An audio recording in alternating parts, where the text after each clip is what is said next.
বাংলাদেশের মানুষ, প্লিজ আগামীকাল কেউ দেশের সাথে বেইমানি করবেন না।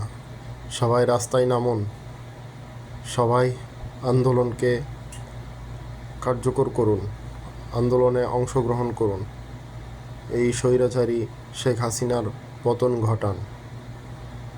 যদি আগামীকাল তার পতন না ঘটাতে পারেন, যদি সে আবার ক্ষমতায় থেকে যায়, তাহলে 100% গ্যারান্টি দিয়ে বলতে পারি বাংলাদেশে আর কোনো উন্নয়ন তো হবেই না। কারণ সে যেই অবস্থাতে পড়েছে, সে আর কোনোদিন বাংলাদেশের কোনো উন্নয়নের কাজ করবে না।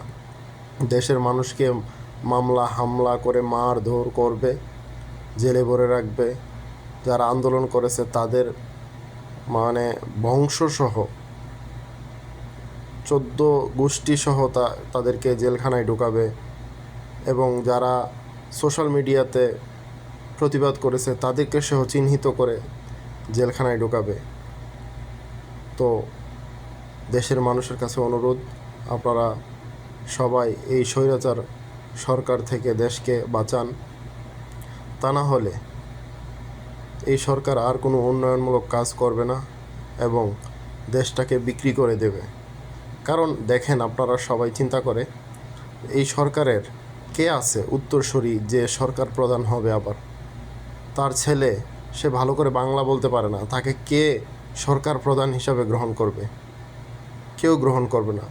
তাই তো দেখতেছেন না যে দেশে তার ছেলে থাকার পরেও সে লন্ডনে পড়ে আছে, আর সে এখন এই বয়সে এসে দেশের উপর অত্যাচার অবিচার করতেছে। কারণ সে বুঝে গেছে যে এই দেশে তার আর উত্তরসূরি কেউ প্রধানমন্ত্রী হতে পারবে না। তাই সে দেশটাকে ইন্ডিয়ার কাছে বিক্রি করে দিতে চাইছে। এই জন্যই সে বাংলাদেশের মাঝখান দিয়ে রেল লাইন দেওয়ার রাস্তা করে দিয়েছে। তো দেশের মানুষকে অনুরোধ করব, প্লিজ কেউ ঘরে বসে থাকবেন না, আন্দোলনে নামুন,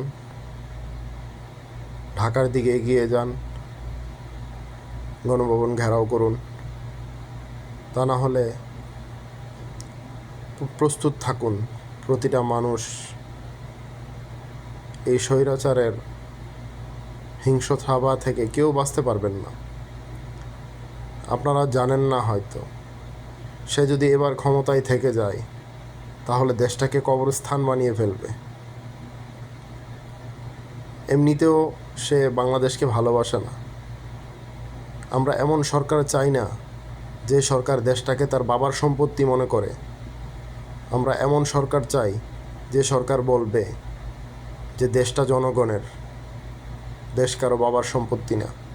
শেখ হাসিনা কথায় কথায় বলে দেশ তার বাবা স্বাধীন করেছে, দেশটা তার বাবার। এখনও যদি আপনারা ক্ষমতার লোভে, পদের লোভে আওয়ামী লীগকে সাপোর্ট করেন, তৈরি থাকুন, ভবিষ্যতে আপনারা অন্ধকারে চলে যাবেন, আপনাদের সন্তানদের ভবিষ্যৎ অন্ধকারে চলে যাবে।